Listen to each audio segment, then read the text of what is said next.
Public speaking और art of anchoring, उनमें कई बातें कॉमन हैं, एक दूसरे के साथ जुड़ी हुई है। इसीलिए कुछ बातें जो हम पहले चर्चा कर चुके हैं वो इसमें भी आएंगी, लेकिन उन्हें आप समझ लेंगे कि वो उसी रूप में है। हाँ, इसका और उसका जो थोड़ा सा डिफरेंस है और इसमें हमें जिन चीज़ों का ध्यान रखना है वो हम ज़रूर चर्चा करेंगे।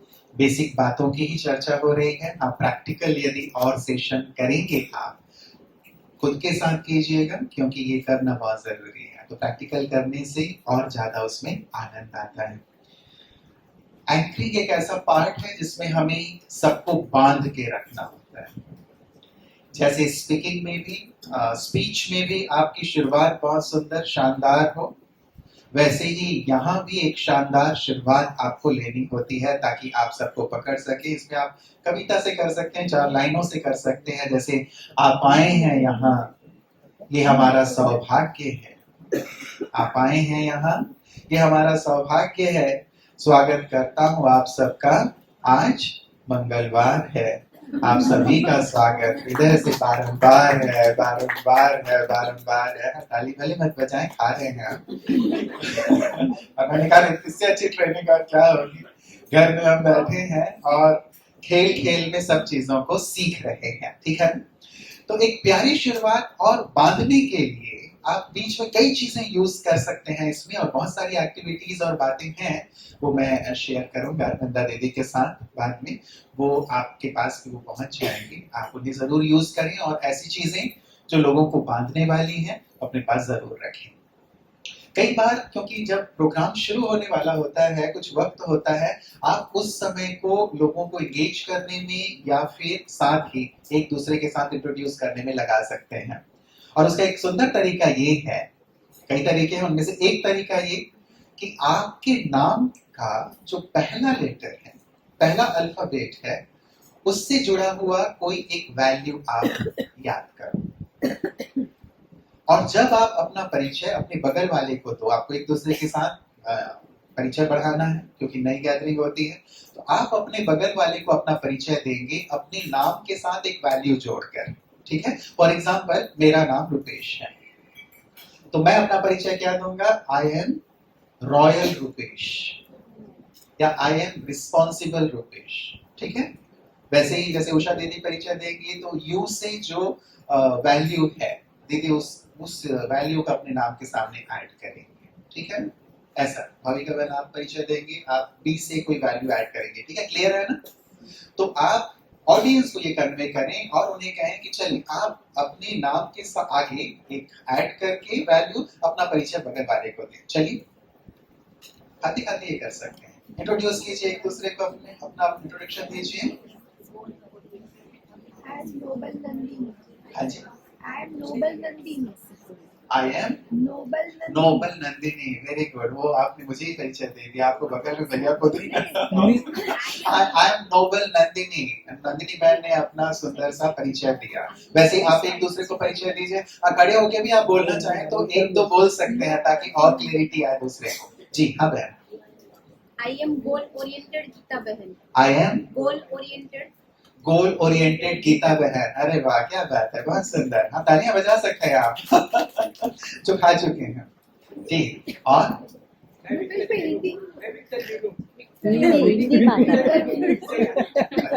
Mister Veenu victorious. विक्टोरियस बहुत सुंदर। और I am responsible Reno. Very good. ऐसे अपने एक दूसरे को परिचय दीजिए अगल बगल वाले को। अच्छा चलिए, अगल बगल ना सही, खड़े होके दे दो, 2 खड़े होके दे दो, फिर आगे बढ़े। हाँ, I am smilish Shruti. Very good, मुस्कुराहट से भरी हुई। जी, I am divine Dhanashree. Okay, divine Dhanashree. हाँ बोलिए। I am pleaseful Bhavika. Okay, I am pure Priyanka. I am pure Priyanka. Very good, clear हुआ ना?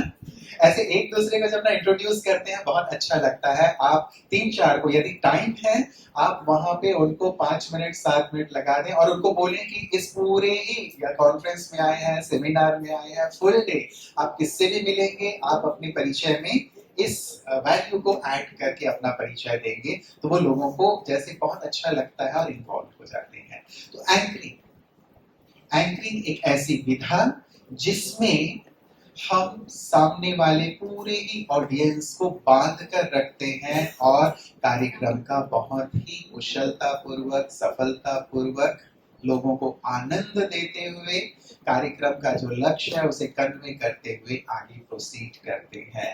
तो जो एंकर है उसकी भूमिका यही होती है कि जैसे वो एक नाविक की तरह नाव को इस पार से खे करके उस पार ले जाता है, पूरे कार्यक्रम का बागडोर जिसके हाथ में हो उसे सूत्रधार इसीलिए कहा जाता है। कोई भी एंकर बन सकता है। यदि आप क्या सोचते हैं कि कौन एंकर बन सकता है, कोई भी जिसके अंदर अच्छा कॉन्फिडेंस हो और जो कम्युनिकेशन स्किल से भरा हुआ हो। हम में से बाबा के हर एक बच्चों के अंदर वो कला जरूर होती है। तो हम अपने आप को एक अच्छे एंकर बनाने की ओर लिए चलें। और जब हम एंकरिंग की बात करते हैं तो कई प्रकार की एंकरिंग है। एक होता है कि स्टेज पर प्लेन प्रोग्राम होता है जिसको हम कॉमन फॉर्मेट कहते हैं। स्टेज का कोई स्टेज प्रोग्राम हो रहा है उसमें हम एंकरिंग करते हैं।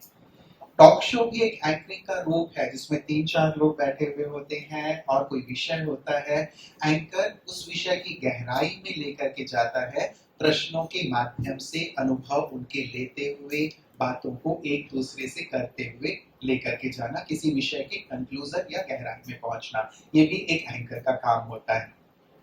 इंटरव्यू भी एक प्रकार का एंकरिंग है जिसमें सामने वाले के अंदर की जो भावनाएं हैं, उसका जो विजन है, उसकी जो सोच है, उसका जो जीवन है, उसकी जो उपलब्धियां हैं, उसको हम लोगों तक पहुंचाते हैं। तो ये भी एक प्रकार का की एंकरिंग है। इंटरव्यूज, पैनल डिस्कशन आपने देखे होंगे, डिबेट्स देखे होंगे, इसमें भी एंकर की बहुत महत्वपूर्ण भूमिका होती है जिसमें वो हर एक को वक्त देता है और हर एक से बातें निकलवाता है और किसी भी विषय की गहराई में लेकर के चलता है।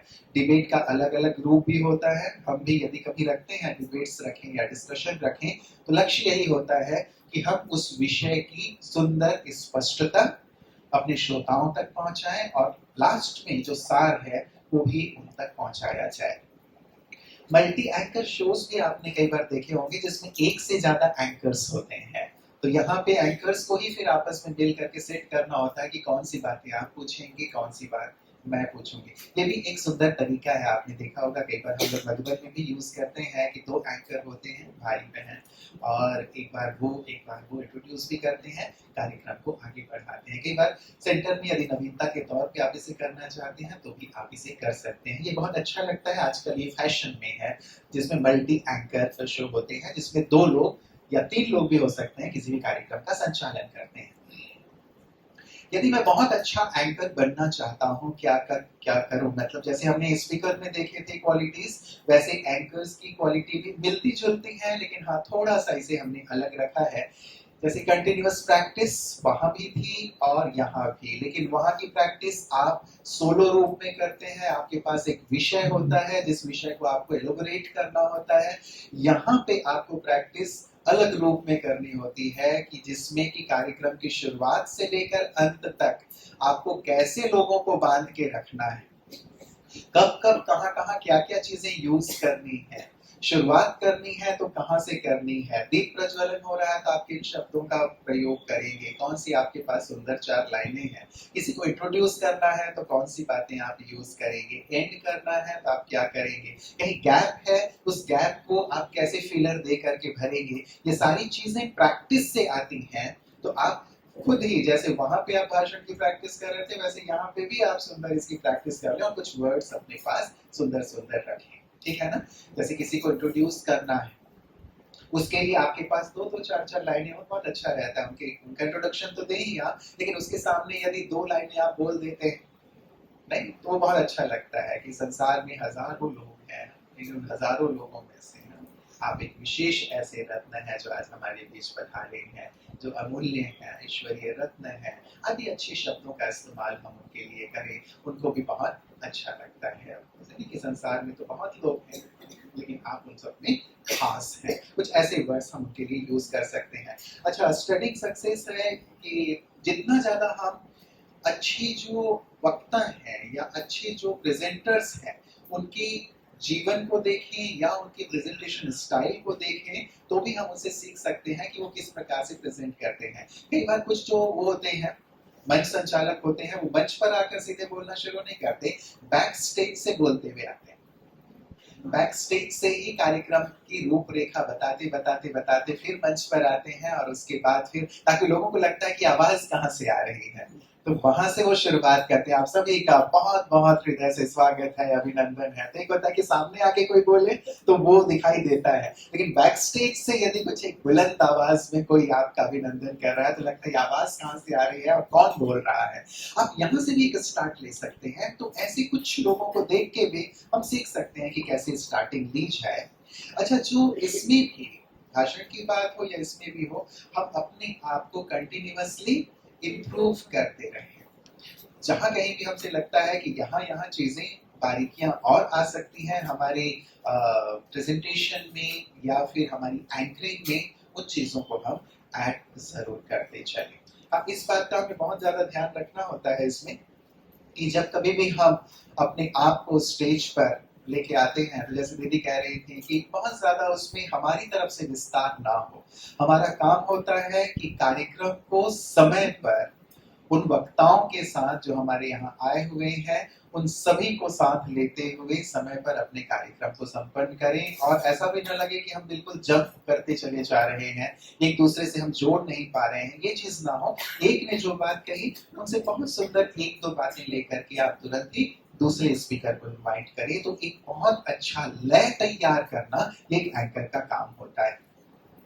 यदि आप अपनी विषय की, जिस विषय पर वो कार्यक्रम रखा गया है, उस पर कुछ रिसर्च कर लेते हैं, उससे जुड़ी हुई कुछ अच्छी बातें आप ढूंढ लेते हैं, कुछ आंकड़े आपके पास हैं, उससे जुड़े हुए कुछ प्रसंग हैं, उससे जुड़ी हुई कुछ अन्य बातें हैं, स्टोरीज आती हैं, यदि वो सारी रिसर्च आप पहले से कर लेते हैं तो आप कार्यक्रम में जान फूंक सकते हैं। और यही आपका विशेष कार्य होता है कि आपको कितनी ज्यादा चीजें उस इवेंट के बारे में, उस जो भी घटना हो रही है या जो भी ओकेजन है उसके बारे में आपके पास जानकारी है, बहुत महत्व रखता है।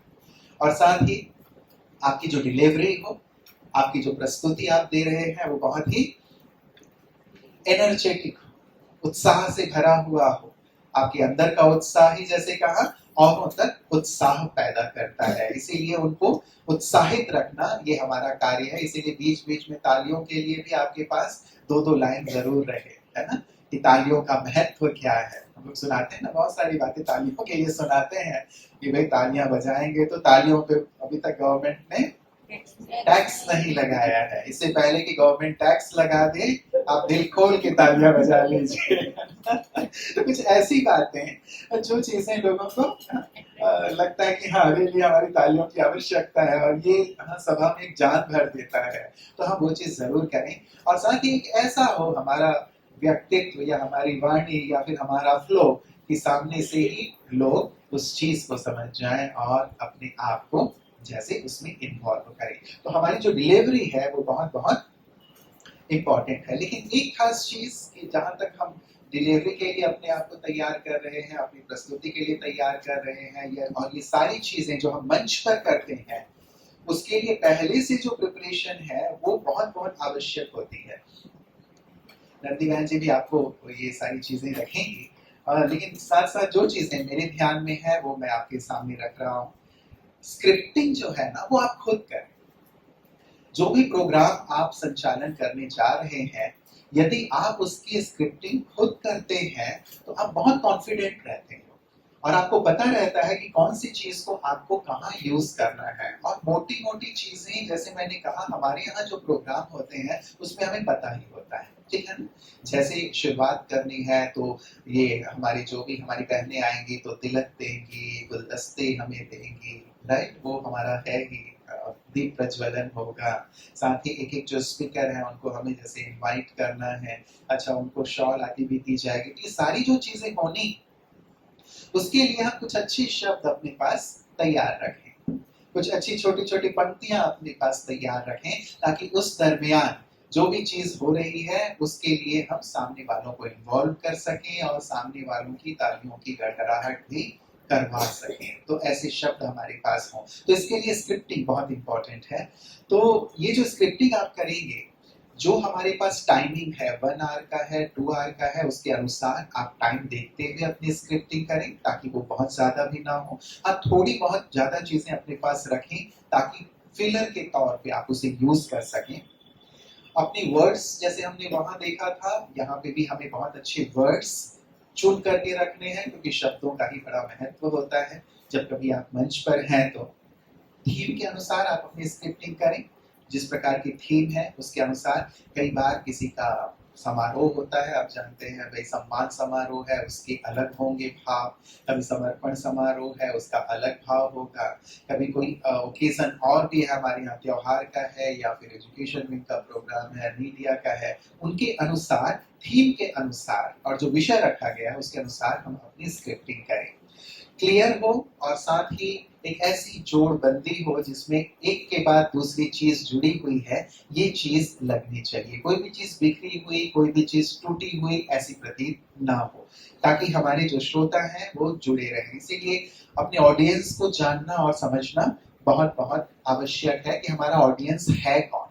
यदि ऑडियंस टीचर्स हैं तो उसके अनुसार हमारी स्क्रिप्टिंग हो। ऑडियंस यदि डॉक्टर्स हैं, उनके अनुसार हमारी थोड़ी सी स्क्रिप्टिंग हो, क्योंकि यदि उनके टर्म्स आप यूज करेंगे, उनके वर्ड्स यदि आप यूज करेंगे, तो वो आपसे कनेक्ट होंगे। राइट? कनेक्टिविटी बनाने का ये बहुत सुंदर साधन है कि आपको अपने ऑडियंस को समझना है कि मेरा ऑडियंस डॉक्टर है, इंजीनियर है, एजुकेटर है, बच्चे हैं, युवा हैं, वृद्ध हैं, महिलाएं हैं, है कौन। और उनके अनुसार आप वैसी ही शब्दावली और वैसी ही स्क्रिप्टिंग करें, तो आप ज्यादा सफल होंगे उस चीज में। और उन चीजों को फिर प्रॉपर, जैसे ट्रेडिंग कहते हैं, प्रॉपर फिर उन चीजों को हम मैनेज करके रखें, सेट करके रखें, अलग अलग ऑडियंस जो है उन ऑडियंस को समझते हुए। अच्छा, प्रिपरेशन की जो बात है, उन बातों में ये जो चीजें हैं, जब कभी आप अपने सेंटर पर करेंगी प्रोग्राम, तो इन सब चीजों का ध्यान हमें रखना होता है कि भाई पोडियम हमारे पास है या नहीं। नहीं है तो कोई बात नहीं है, लेकिन यदि पोडियम रहता है, बहुत अच्छा रहता है कि कुछ प्रोग्राम हो रहा है तो उसकी व्यवस्था पहले आप कर लें, थोड़ा उसे डेकोरेट कर लें। टेबल है, चेयर्स कितने होंगे, आवश्यकता होगी उसकी उसकी जरूरत अनुसार उसे रखें। साउंड सिस्टम बहुत इंपॉर्टेंट होता है, उसकी भी चेकिंग आपको करनी होगी। म्यूजिक देख लें, माइक चेक कर लें, वॉइस चेक कर लें। ऐसा ना हो कि हमारा पूरा है तो हमारे पास कॉलर माइक, या है तो हमारे पास ये माइक लेकिन वो काम नहीं कर रहा है, ये ना हो। वो हम देख लें। बैकड्रॉप भी जैसे यहाँ लगा हुआ है, पीछे आप देखेंगे तो बैकड्रॉप होगा इसके, तो बैकड्रॉप भी प्रॉपर हमें कैसे सेट करना है, कहाँ लगाना है, उसकी तैयारी हो जाए। आप यदि पीपीटी यूज कर रहे हैं तो वो पीपीटी भी पूरी तरह से क्लियर हो, प्रेजेंटेशन उसकी, और साथ ही उसमें जो वीडियोस आती हैं, पानी, गिफ्ट, वाटर, टेस्ट के लिए वो सब तैयार हो, कैंडल लाइटिंग की व्यवस्था हो, और अपने लिए भी थोड़ा सा मार्जिन लेकर के आप चलें। तो ये सब बैक स्टेज पे जो जो हमें प्रिपरेशन करनी होती है, उन चीजों की एक लिस्ट आप अपने पास हमेशा रखें, और ये आपकी डायरी में रहे, क्योंकि इन चीजों की ज्यादातर आवश्यकता किसी भी प्रकार के हमारे सेंटर के प्रोग्राम में होती है। तो आप पहले से इनकी व्यवस्था रखें, नहीं है तो जब प्रोग्राम करने जा रहे हैं तब आप इनकी व्यवस्था अपने पास अवश्य कर लें। अब जैसे कहा कि एक ऑडियंस की बात है, तो ऑडियंस में जो हमारे हैं, जो भी बैठे हुए हैं, उन सभी ऑडियंस को एक साथ जोड़ करके रखना, या उन लोगों का ध्यान जो चीजें दी जा रही हैं उनके साथ लगातार बनाए रखना, वो बहुत बहुत आवश्यक रहता है। इसीलिए बीच में जहां कहीं आपको वक्त मिलता है, उनको किसी न किसी प्रकार की एक्टिविटी में भी आप इन्वॉल्व जरूर कर लें। वैसे ज्यादातर ऐसा वक्त हमारे यहाँ का जो फ्लो होता है उसमें नहीं होता, लेकिन यदि आपको कोई वक्त मिल जाता है, आप उन लोगों को किसी ना किसी एक्टिविटी में जोड़ सकते हैं। फॉर एग्जाम्पल, एक होता है क्रिएट द रीड। आपने ये एक्टिविटी की कभी, कि कैसे बरसात आप क्रिएट करें। मान लीजिए बारिश नहीं हो रही है, अब बरसात का समय है लेकिन बरसात नहीं हो रही है, तो चलिए कि अब हम बारिश लाते हैं। कैसे बारिश लाएंगे, ये भी एक सुंदर सी एक्टिविटी है। कैसे लाएंगे? हाँ, कौन कौन सी, किस किस को पता है ये एक्टिविटी? हाँ, वेरी गुड। चलिए थोड़ी थोड़ी देर इस एक्टिविटी को करेंगे। कैसे करते हैं? चलिए, एक होता है पहले, हाँ, पहले चुटकी से शुरुआत करते हैं। राइट हैंड की चुटकी, लेफ्ट हैंड, दोनों एक साथ, थोड़ा तेज। ओके, उसके बाद वन फिंगर से लेफ्ट हैंड में, दोनों हाथ, दोनों उंगली, तीन उंगली, चार उंगली, लैप पे, एक के बाद एक लैप पे, fast fast fast, right left right left right left right left, fast. बारिश हो रही है, फास्ट करें। उसके बाद फिर से चुटकियों को ले सकते हैं और फिर से हाथों को ले सकते हैं। ये एक एक्टिविटी हम बीच में करा सकते हैं, इस प्रकार की एक्टिविटी जिसे हमें उनके साथ कनेक्ट करना हो, राइट, ताकि थोड़ी देर के लिए वो एनर्जाइज हो जाए और साथ ही फिर से कनेक्ट हो जाए।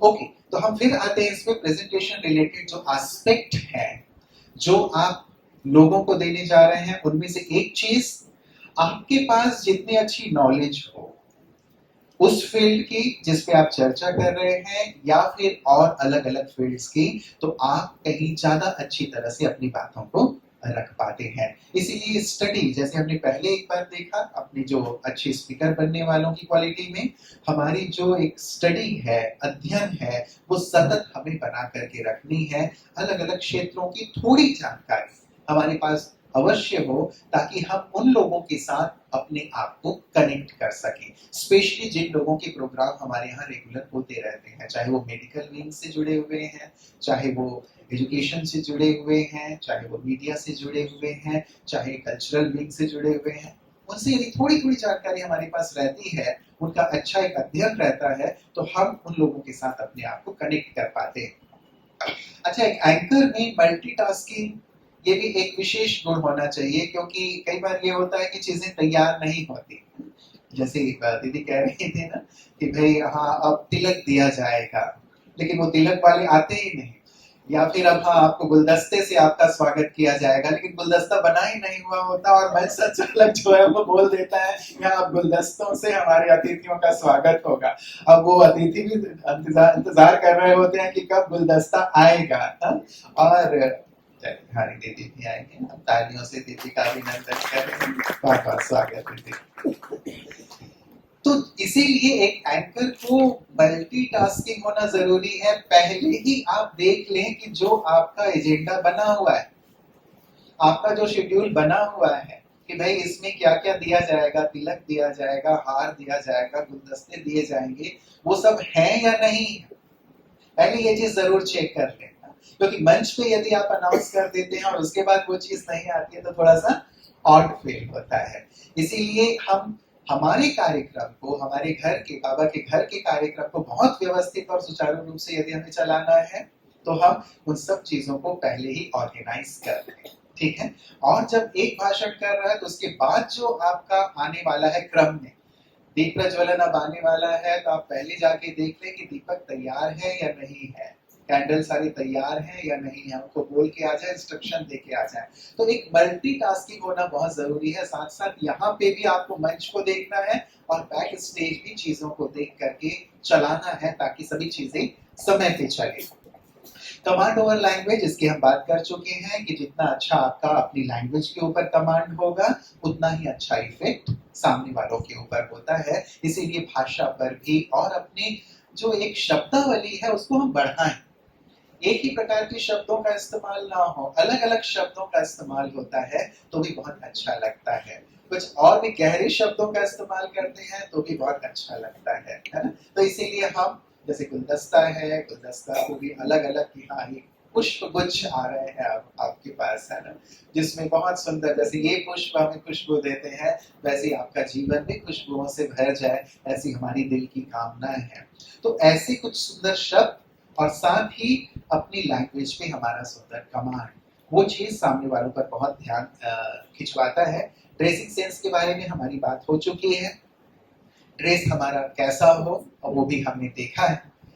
इसके अलावा जो हमारी ओपनिंग है, ओपनिंग आपकी हमेशा ही कोशिश यही रखिएगा, जब कभी भी आप कहीं भी बोलें, चाहे आप एंकरिंग कर रहे हैं और चाहे आप एक स्पीकर के तौर पे कहीं पे भी इनवाइटेड हैं, आप जिस विषय पर बोल रहे हैं उसकी ओपनिंग आप बहुत ही खूबसूरत रखें, जो बेहतरीन से बेहतरीन हो सकता है, चाहे वो 4 पंक्तियां हो, चाहे कोई अच्छी स्टोरी हो, चाहे अपने जीवन का कोई अनुभव हो, कोई सुंदर सा प्रसंग हो, वो आपके ऊपर है कि आप कैसे उसकी स्टार्टिंग करते हैं। या फिर कोई आइस ब्रेकर हो, उस आइस ब्रेकर से भी आप कर सकते हैं, या कुछ सुंदर उत्साह भरे 4 पंक्तियों से उनका स्वागत करते हुए भी आप स्टार्ट ले सकते हैं, ताकि उन सबका ध्यान आपकी ओर आए। आप अपने आप को एक सब्जेक्ट दे सकते हैं, उस सब्जेक्ट के अनुसार आप उसकी ओपनिंग करें। मान लीजिए पॉजिटिव चेंज के ऊपर आपको शुरुआत करनी है, अब पॉजिटिव चेंज पे शुरुआत करनी है, तो आप क्या कहां से स्टार्ट करेंगे? Anyone of you? कोई भी एक पॉजिटिव चेंज, एक सकारात्मक परिवर्तन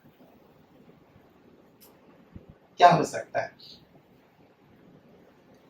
चलिए, मैंने पत्थर फेंक दिया है, अब आप विचार करते रहेंगे इसमें, लेकिन एक सुंदर सा स्टार्ट, एक सुंदर स्टार्ट, और छोटी सी बात हो सकती है। चलिए, जैसे आप आए मंच पे, आपने शुरुआत किया कि मच्छर वैसे हमें बिल्कुल पसंद नहीं है, लेकिन मच्छर भी हमें बहुत कुछ सिखा सकते हैं। एक यंग मच्छर पहली बार उड़ान भरा, यंग मच्छर उड़ान भरा, आप देखें उड़ता हुआ जा रहा है, भिनभिनाते हुए जा रहा है, और लोग उसे मारने के लिए दौड़ रहे हैं, जहां भी जा रहा है तर तर तर तर तर तर मारने के लिए उसके पीछे पीछे भागे जा रहे हैं। अब वो सबसे बचता हुआ पहुंच जाता है वापस अपने घर। उसके पिताजी पूछते हैं, बेटा आज तेरी फर्स्ट फ्लाइट कैसी रही? कहता, पिताजी मजा आ गया, आज तो जहां भी मैं गया लोगों ने ताली बजाकर मेरा स्वागत किया। लोग उसे तड़ातड़ मारने की कोशिश कर रहे हैं, और वो तो एक विषय, कहीं भी मच्छर, एक उनको लगेगा अरे इतनी बड़ी सभा है, मच्छर से शुरुआत, एक छोटे से मच्छर, और लेकिन एक ऐसी शुरुआत जो लोगों के अट्रैक्शन को आपकी ओर ले ले, ध्यान को आपकी ओर खींच ले। आप एक ऐसी शुरुआत कर सकते हैं। फॉर एग्जाम्पल, जो मैंने आपके सामने रखी, ऐसी कोई विषय हो सकता है, छोटी सी बात हो सकती है, स्टोरी हो सकती है। गौतम बुद्ध जी के लिए कहते हैं कि उनके शिष्य आए उनके पास, बनते हमारी दीक्षा पूरी हो गई, कि चलिए मैं एक बहुत सुंदर प्रसंग से शुरुआत कर रहा हूँ। महात्मा बुद्ध जी हम सबके लिए आदर्श हैं, और उनका जीवन हम सबके लिए प्रेरणा का जैसे पुंज है, और सभी इस चीज को मानते हैं। उनके 2 शिष्य उनके पास आए और कहा कि बनते हमारी दीक्षा पूरी हो गई है, अब हमें आज्ञा दीजिए कि हम जाएं और समाज का कल्याण करें। बुद्ध जी ने कहा कि मैं तुम्हें आज्ञा तो जरूर दूंगा, लेकिन उससे पहले तुम मेरे कुछ प्रश्नों का उत्तर दो। यदि तुम किसी गांव में जाओगे और वहां के लोग तुम्हारी बात नहीं सुनेंगे, तुम्हें इग्नोर करेंगे, तब तुम क्या करोगे? शिष्यों ने कहा, अब ये सोचेंगे कि चलो इग्नोर ही तो किया, हमें गालियां तो नहीं दी, यदि गाली दे तो क्या करोगे? अब ये सोचेंगे चलो गाली ही तो दी, पत्थर से तो नहीं मारा, यदि पत्थर से मारे तो क्या करोगे? अब सोचेंगे पत्थर से ही तो मारा, जान से तो नहीं मारा, यदि तुम्हें जान से मार दे तो जान से मार देना, इससे बड़ी कोई चीज हो ही नहीं सकती। अब यहाँ लाओ, जो आप अपनी वॉइस की बात हो रही थी कि अपनी आवाज को कभी हम स्लो, कभी कुछ ऊंचाई, जहां भी हमें उसे ऊंचाई देनी है। जान से मारना बहुत बड़ी बात। बुद्ध ने कहा यदि जान से मार दे तो शिष्य ने बहुत धैर्यता और शालीनता से कहा, यदि जान से मार दे तो भी मरते मरते हम उन्हें दिल से दुआ देंगे। धन्य है ये आत्माएं जिन्होंने इतनी जल्दी हमें मुक्ति प्रदान कर दी।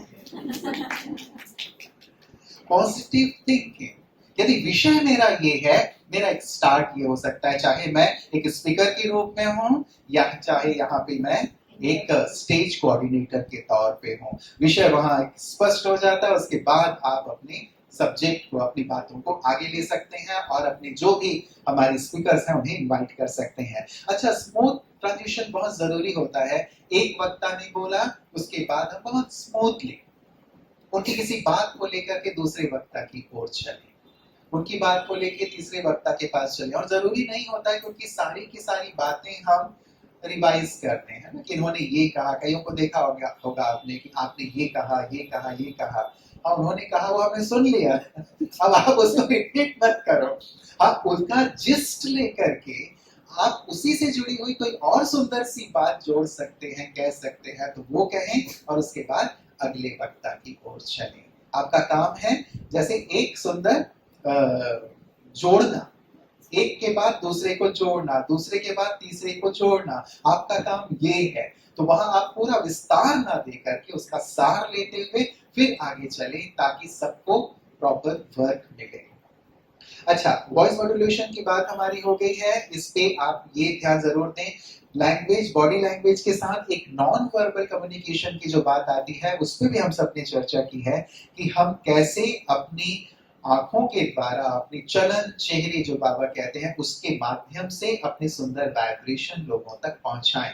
लोग तो बाहरी तौर से सोचते हैं कि बॉडी लैंग्वेज कैसे हो, वो उछल कूद वाली बात होती है उनकी कि अलग अलग समय पे आप कैसे कैसे अपने आप को एक्ट वो करें, प्रेजेंट करें, लेकिन उसकी हमें जरूरत नहीं है। हम तो यहाँ बहुत रूहानियत के साथ, बहुत शालीनता के साथ लोगों के साथ दृष्टि मिलाते हुए, उन्हें अच्छी दृष्टि देते हुए, अपनी अच्छी भावनाएं प्रेषित करते हुए उनसे हमें कम्युनिकेट करना है। तो यहाँ इन बातों का हमें विशेष करके ध्यान देना है। अच्छा, एक खास चीज आती है कि नर्वसनेस कईयों में जब वो शुरुआत करते हैं तो वो नर्वसनेस को मैनेज करना बहुत बहुत जरूरी है।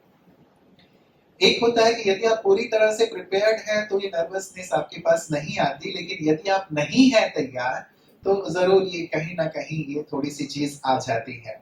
तो यदि पहली चीज तो ये है कि यदि आप अपनी टॉपिक को पूरी तरह से तैयार किए हुए हैं, अच्छी तरह से वो रेडी है, तो आप कहीं पे भी लड़खड़ाते नहीं हैं, आप में नर्वसनेस नहीं आती है। इसीलिए आप बहुत अच्छी तरह से अपने टॉपिक को समझें, उसे तैयार कर लें। आपको पूरा ही A to Z, start to end चीजों का यदि पता है तो आपको ये नर्वसनेस नहीं आएगी। अच्छी तरह से आप अपने आप को ऑर्गेनाइज्ड रखें, जो भी शुरुआत से लेकर अंत तक जिस तरह से आपको प्रेजेंट करना है, आपके जो ऑडियो विजुअल्स हैं, आपके पास जो प्रोप्स हैं अर्थात साधन हैं जिनका आप इस्तेमाल करने वाले हैं, वो सारी चीजें यदि व्यवस्थित रूप से आपने पहले ही रखी हुई है, और यदि वो व्यवस्थित नहीं है, अप एंड डाउन होता है, तो भी मुझे उनके बिना भी सब चीजें मैं कर सकता हूँ, वो कॉन्फिडेंस लेकर के आपको चलना है। प्रैक्टिस बहुत बहुत important, practice practice and practice, ये परफेक्शन की चाबी है, ये सफलता की चाबी है, और इसमें हम कहीं पे भी ढिलाई ना करें। मुझे सब आ गया है ये बात नहीं कि सीधे ही हम मंच पे उतर गए और हमने ठीक है बाबा करा लेते हैं, और कई बार ऐसी चीजें होती भी है कि हमें तुरंत मंच पे आना पड़ता है, करना पड़ता है कुछ कुछ समय पे, लेकिन ऐसा ना हो कि हम भगवान भरोसे ही चल पड़े। भगवान तो है हमारे सबसे बड़े भरोसे, या फिर उनके सहारे ही हमें सब कार्य करने हैं और वही कराते हैं, लेकिन हम भी तो कुछ करें अपनी तरफ से। Do your best and leave the rest on Baba. तो अपनी तरफ से बेहतरीन तैयारी हो, उसके बाद हम बाबा के ऊपर सौंपें। इसीलिए अपनी तैयारी प्रैक्टिस के माध्यम से हम जरूर करें। एक चीज और आती है कि यदि आप कहीं अटक जाते हैं, अटकाव आ जाता है, बोलते बोलते आप कहीं अटक जाते हैं, तो आप उसे स्किप करके आगे निकल जाएं। ऐसा ना लगे किसी को कि ये रुक गए तो रुक गए, और आप अपना लाइन लेंथ बिगड़ने ना दें। आप अपने आप को वहां से उस बात को लेते हुए, छोड़ते हुए आप दूसरे पॉइंट पर आके वहां से शुरुआत कर सकते हैं, लेकिन आप रुके नहीं, अटके नहीं। यदि आप कुछ चीज भूल भी जाते हैं तो कोई बात नहीं, थोड़ी देर के बाद वो चीज फिर से याद आ जाएगी। आपके पास राइटअप में यदि आप कुछ चीजें रख सकते हैं तो भी रख सकते हैं, क्योंकि जब पोडियम हमारे पास होता है तो आराम से आप उस चीज को यूज कर सकते हैं जो राइटअप आपके पास है। अच्छा, दूसरी बात, सॉरी कहने में भी हमें कोई हिचकिचाहट नहीं होनी चाहिए। यदि हमसे कोई गलत चीज निकल गई, कोई गलत इंफॉर्मेशन निकल गई, तो फिर हम तुरंत ही उसे करेक्ट करते हैं, सॉरी कहते हुए हम उसे करेक्ट कर सकते हैं। इसमें सामने वाला उतना ज्यादा बुरा नहीं मानता, बनिस्बत इसके कि हमने गलती की, उसे हमने समझा भी और हमने बिना सॉरी कहे ही हम निकल पड़े। तो कोई बात नहीं, यदि आपसे गलती होती है, सबसे गलती होती है, हमने सॉरी कहा और उसके बाद हम उस चीज को करेक्ट करके आगे बढ़े। अच्छा, इसके अलावा है कि if at once you don't get what to speak, simply connect your matter with the speaker's matter. यदि मान लीजिए आपके पास कुछ बचा नहीं है जिसकी चर्चा हमने की, आप कनेक्ट कर सकते हैं जो भी स्पीकर ने बोला है, थोड़ी चीजें उससे लें, उसका जिस्ट लें और उसके बाद आगे बढ़ जाए। हाँ, सेल्फ रिस्पेक्ट की आपकी बात बिल्कुल अच्छी है। सामने आप कितने भी बड़े से बड़े लोग बैठे हुए हों, लेकिन जैसे कहा कि हम अपनी जो स्टेटस है हमारी सबसे ऊंची है, सबसे बड़ी है, हमें अपनी उस सीट पर सेट होकर के किसी भी प्रकार से प्रोग्राम का संचालन करना है।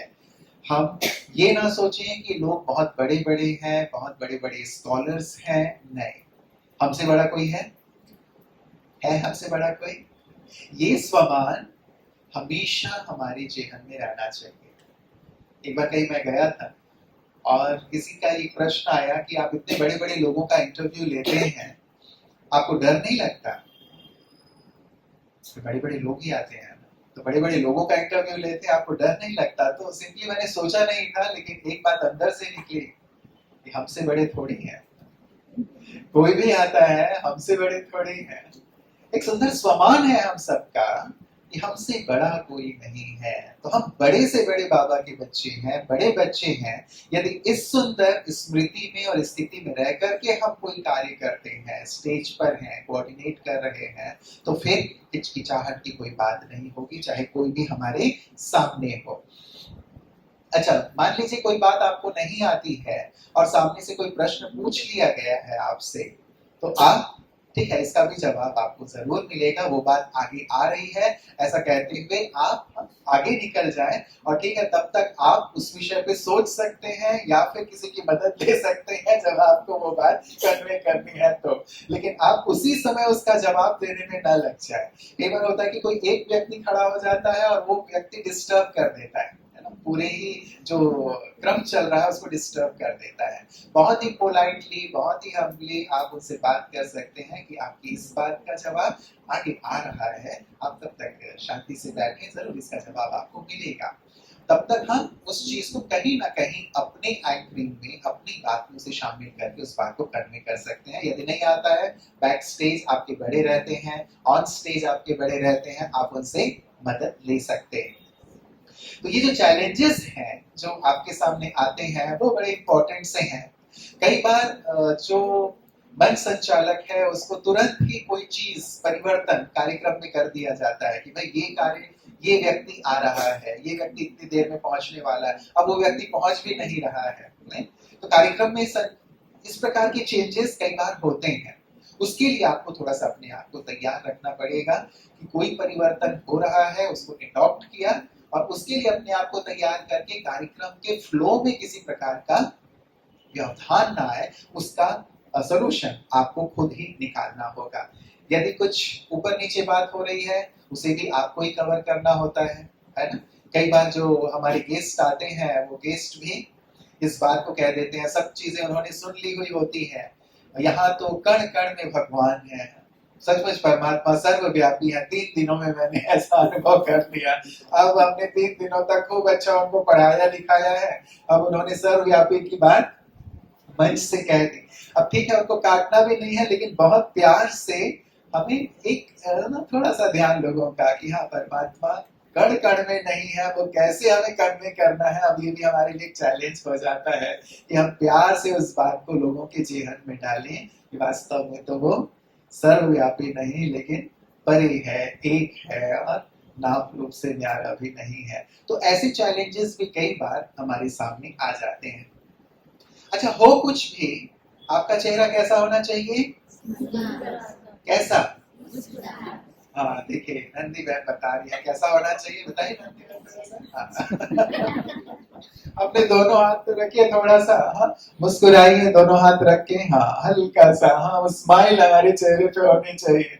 कुछ भी हो, इस प्रकार की प्रॉब्लम्स आए, हम कूल रहें, काम रहें और मुस्कान लिए हुए अपने कार्यक्रम का संचालन करें। कोई भी प्रॉब्लम है उसे सॉल्व हमें अवश्य करनी है और हर एक प्रॉब्लम का जो समाधान है वो हमारे पास है, हम जानते हैं। अच्छा, इंगेजिंग ऑडियंस की बात हमने पहले भी की है और यहाँ भी, कि हम कैसे अपने ऑडियंस को इंगेज करें, ये हमारे पास सबसे अच्छी एक बात हो। कुछ ऐसी चीज रखें कि लास्ट में आपको ये चीज मिलने वाली है, ताकि वो अंत तक बंधा रहे।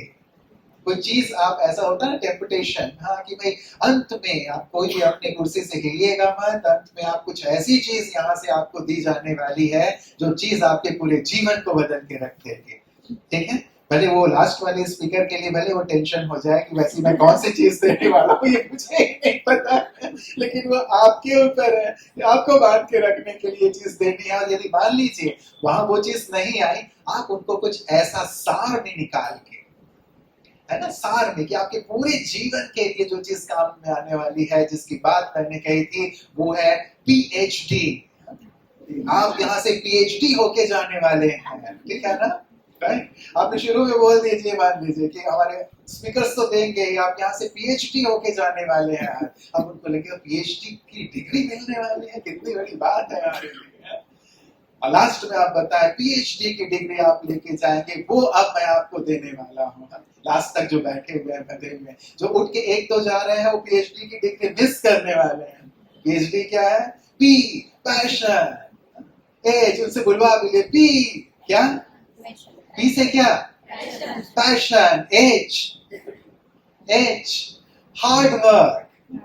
D dedication. तो ये पीएचडी है जिसको लेकर के आप गिफ्ट के रूप में यहाँ से जा रहे हैं। राइट, तो शुरू में आपने उनको दे दिया पीएचडी होके जाने वाले हैं। अब वो बना हुआ है कि पीएचडी क्या है, और ये पीएचडी की गिफ्ट आपने उन्हें प्रदान कर दी लास्ट में। तो कुछ ऐसी चीजें जो हमारे ऑडियंस को बांध करके रखें, एक्टिविटीज, क्लैपिंग, इन सब के अलावा, ताकि लास्ट तक ना उसके ध्यान में कुछ और है। तो ये वैल्यूज है ना, जो वैल्यूज उनको और कहीं मिलने वाले नहीं है। राइट, अच्छा, ह्यूमर भी हम बहुत वाइजली उनके साथ शेयर करें।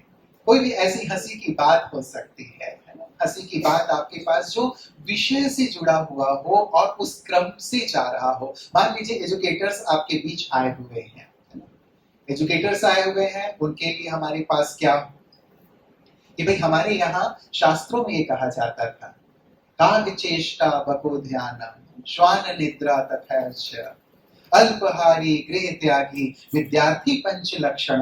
ये 5 लक्षण विद्यार्थियों के बताए हुए हैं, हम सभी जानते हैं, एजुकेटर्स बैठे हैं वो सब जानते हैं। लेकिन अब विद्यार्थी, मैं पढ़ाने गया और बच्चा एक खड़ा हुआ, जब मैंने ये श्लोक बोला, उसने कहा सर हमने इसमें मॉडिफिकेशन कर दिया है, अब ये नए जमाने में इसमें कुछ परिवर्तन भी तो होना चाहिए। क्या वही चीज हम सुनते सुनते हैं बोर हो गए हैं, हमने इसको पूरी तरह से मॉडिफाई कर दिया है। तो मैंने कहा वो क्या मॉडिफिकेशन है? ह्यूमर। तो बच्चे ने कहा हाथ चंचल पांव चंचल और चंचल सकल अंग, गहन निद्रा अति भोजन विद्यार्थी पंच लक्षण। 5 ये 5 लक्षण हो गए ना। और देखिए विद्यार्थियों में इस प्रकार के यदि विद्यार्थी हैं और ऐसे विद्यार्थियों को हमें साधना है, तो वो एजुकेटर्स भी सोचते हैं हाँ बात तो सही है, ह्यूमर भी हो गया और विद्यार्थी ऐसे हो भी तो गए हैं ना अभी, जिनको साधना थोड़ा सा कठिन हो गया है। जैसे सर ने प्रेरणा देने के लिए बच्चों को कहा कि गांधी जी कितने अच्छे स्टूडेंट थे, कितने अच्छे स्टूडेंट थे, सत्यवादी थे। उन्हें एक प्रश्न का उत्तर नहीं आ रहा था और उनके टीचर ने उन्हें इशारा किया कि देखो इसका आंसर ये है, ये है। लेकिन गांधी जी ने वो आंसर लिखा नहीं, क्योंकि उन्हें वो पता नहीं था और वो चीटिंग नहीं करना चाहते थे। टीचर उन्हें इशारा कर रहे थे कि ऐसा लिखो, ये है इसका आंसर, वो हिंट दे रहे थे। तो सर बताना क्या चाहते थे, देखो कितना अच्छा स्टूडेंट था, स्टूडेंट्स को कैसा होना चाहिए। अच्छा, ये बता करके उन्होंने कहा कि अच्छा बताओ इसे तुम्हें क्या प्रेरणा मिलती है। तो एक बच्चा खड़ा हुआ, उसने कहा सर गांधी जी के समय के जो टीचर्स थे ना बहुत अच्छे थे। आप तो हमें कोई हिंट ही नहीं देते हो। वो टीचर्स बड़े अच्छे थे, कम से कम इशारा तो करते थे कि इसका आंसर ये है। ह्यूमर। तो अपनी गैदरिंग को देखते हुए हम कुछ इस प्रकार के हेल्दी ह्यूमर्स यूज कर सकते हैं, ताकि एक वातावरण में हल्कापन रहे। साथ ही जो इंटरेक्टिव जो हमारा एलिमेंट है उनके साथ बातचीत करने का तरीका, उनसे भी बीच में हम किसी से कोई प्रश्न कर सकते हैं कि जो बात चल रही है उसमें से यदि किसी को आपको कोई प्रश्न करना हो, कोई बात कहनी हो, तो आप अपना अनुभव शेयर करना चाहें तो कर सकते हैं। वो भी किया जा सकता है एक नवीनता के तौर पे और उन्हें इन्वॉल्व करने के तौर पे आजकल कई बार इसे भी यूज किया जाता है। अच्छा, इसके अलावा है ऑडियंस की सेंसिटिविटी पे थोड़ा सा ध्यान देना जरूरी है, क्योंकि कई बार हमारे ऑडियंस में कई प्रकार के लोग बैठे हुए होते हैं, उसमें हिंदू हैं, मुस्लिम हैं, सिख हैं, ईसाई हैं। जैसे आपने कई बार सुना होगा कि कुछ ऐसे जो हैं धर्म वाले, वो फिर थोड़े सेंसिटिव होते हैं ना, हमारे सर्वधर्म वाले चित्र को देख करके भी थोड़ा सा उसमें ऑब्जेक्शन लेते हैं कि आपने अपने को सबसे ऊपर कर दिया है, हमें नीचे कर दिया है, राइट। खैर, वो समझाने वाली बात है कि हम उन्हें समझा सकते हैं, लेकिन जब इस प्रकार के ऑडियंस में हम होते हैं तो कभी भी कुछ इस प्रकार की चीजों का इस्तेमाल ना हो जो थोड़ा सा उनकी धार्मिक भावनाओं को ठेस पहुंचाने वाला हो। जैसे वाल्मीकि वैसे कहते तो हैं कि वो डाकू थे और डाकू से उनका हृदय परिवर्तन हो गया, लेकिन नॉर्थ इंडिया में कुछ ऐसी कम्युनिटीज भी हैं जो जिनके लिए वो बहुत बड़े साधक हैं, तपस्वी हैं, और उन्हें जब डाकू शब्द कह के इस्तेमाल हम करते हैं तो उन्हें वो एक्सेप्ट नहीं करते कि नहीं, वो डाकू नहीं थे, आप लोगों को डाकू क्यों कहते हो। तो जहाँ की गैदरिंग है उनकी समझ हमारे पास थोड़ी सी होगी और उन शब्दों को हम थोड़ा सा सोच समझ के इस्तेमाल करेंगे तो वो बहुत अच्छा होगा। जैसे महाराष्ट्र में यदि आप चले जाएं और शिवाजी महाराज के लिए थोड़ा भी यदि कुछ भी एक आधा शब्द आपका इधर उधर हुआ तो आपका पूरा का पूरा कार्यक्रम खराब हो जाएगा। तो इसीलिए कम्युनिटी का बहुत ध्यान रखना है कि लोग बहुत सेंसिटिव होते हैं अपनी धार्मिक मान्यताओं को लेकर के, अपनी बिलीफ्स को लेकर के, इसीलिए हम शब्दों का बहुत सुंदर इस्तेमाल करें ताकि किसी को कोई हर्ट ना हो। अच्छा, जो भी हमारे स्पीकर्स हैं बहुत कॉन्फिडेंटली हमें उनका परिचय देना है, भले ही 2-4 चीजें हम उनकी लें और 2-4 अच्छी लाइनें उनके बारे में बोलते हुए हम उनका परिचय दे सकते हैं। साथ ही जो भी पॉजिटिव हमारी अंदर की बातें हैं और जो भी हम विषय से जुड़ी हुई बातें देना चाहते हैं उन सबको उनके सम्मुख रखें ताकि वो अच्छी तरह एंगेज हो। फीडबैक हम उनसे भी ले सकते हैं और साथ ही अपना फीडबैक हम अपने आप को भी दें कि हमारा जो प्रेजेंटेशन है वो कैसा रहा है और क्या क्या उसमें सुधार की गुंजाइश हो सकती है। सुधार करते रहें। देखिए, ये हमेशा ऐसी चीज नहीं है कि कोई भी व्यक्ति परफेक्ट होगा, कोई नहीं होता। परफेक्शन जैसे ग्रेजुअली आती है, जैसे जैसे आप करते चलते हैं वैसे वैसे ही परफेक्शन आती है। कोई भी परफेक्ट जैसे नहीं होता एक बार ही मंच में जाकर। आप यदि कूदेंगे ही नहीं तो आपको तैरना नहीं आएगा। इसलिए तैरना कैसे सिखाते हैं पता? वो पानी में फेंक देते हैं, वो खुद हाथ पैर मार करके फिर धीरे धीरे धीरे करके तैरना सीख जाता है। आप में से अभी तक जिन्होंने मंच संचालन नहीं किया है, भाषण नहीं की है, एक अनुरोध रहेगा कि इसके बाद जाने के बाद, दीदी ने तो वैसे भी कहा है कि आप सबको सुंदर अवसर दिया जाएगा और आपकी जो बड़ी दीदियां हैं उनको भी कहा जाएगा कि आप इनको फेंक दिया जाए पानी में। तो सीधा आप तैयार रहो कि बस यदि हमें फेंक दिया गया तो हमें तो बस पार करना है।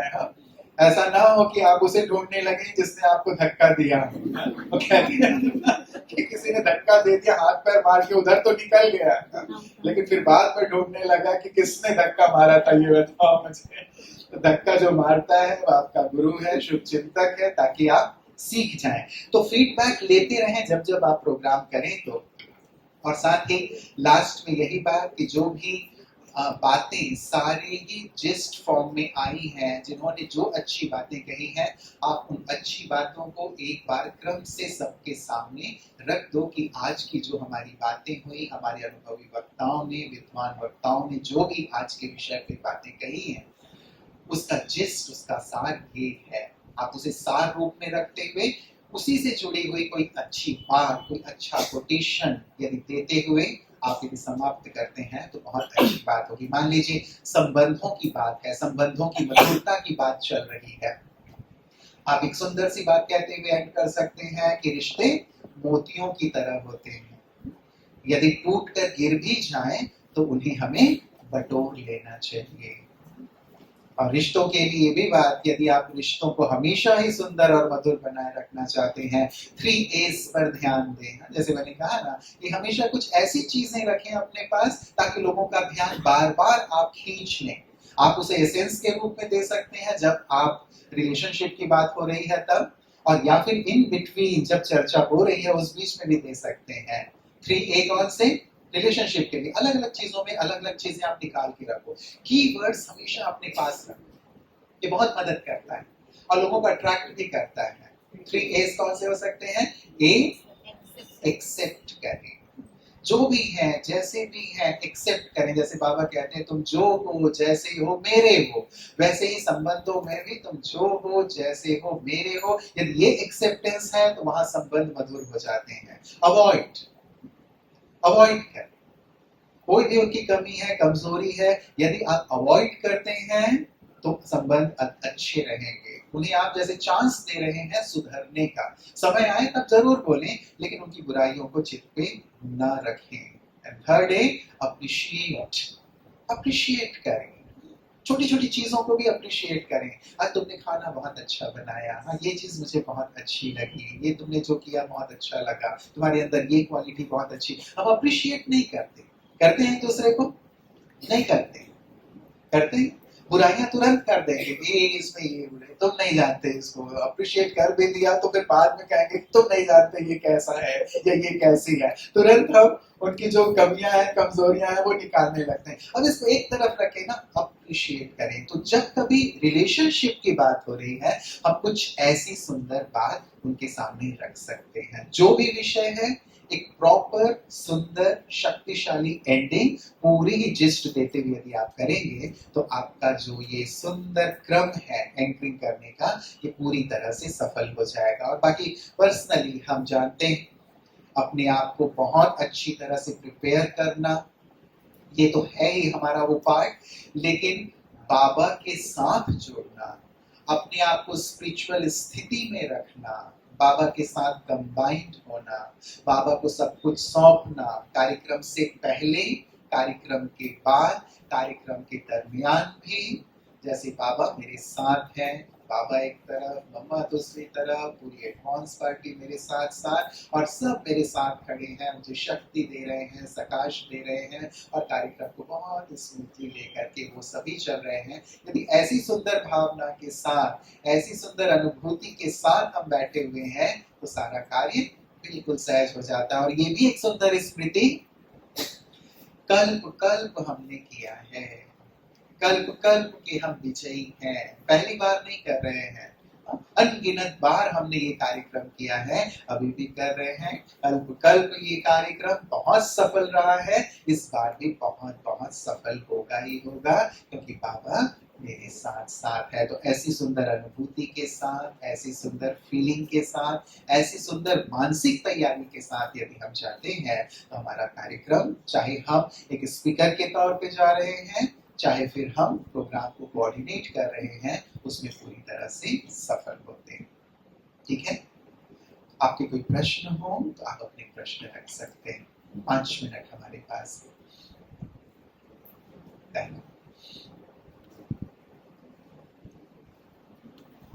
कोई प्रश्न?